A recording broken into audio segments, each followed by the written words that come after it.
वसा जनसेवेचा।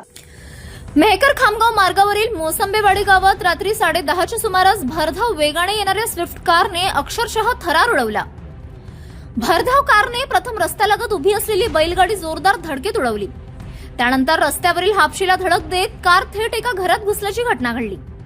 या अपघातात आश्रुबा वाडूकर यांच्या बैलगाडीचे मोठे नुकसान झाले असून घरच्याही काही भागाचे नुकसान झाले आहे, तसेच हापशीचेही नुकसान झाले आहे। त्या घरातील 5 मिनिटाच्या अंतरावर महिला घरात गेल्याने मोठा अनर्थ टळला। अपघाताची तीव्रता पाहता मोठी जीवितहानी होण्याची शक्यता होती, मात्र सुदैवाने या घटनेत कोणतीही जीवितहानी झाली नाही।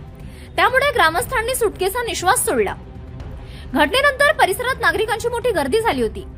अपघाताचे नेमके कारण अद्याप स्पष्ट झाले नसून वाहनाचा वेग, चालकाचे नियंत्रण सुटणे किंवा इतर कोणते कारण याबाबत जानेफळ पोलीस अधिक तपास करत आहेत। या घटनेमुळे मेहकर खामगाव मार्गावरील भरधाव वाहनांवर नियंत्रण ठेवण्याची मागणी स्थानिक नागरिकांकडून होत आहे।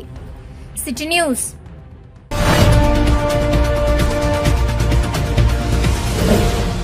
सिटी न्यूज वसा जनसेवेचा।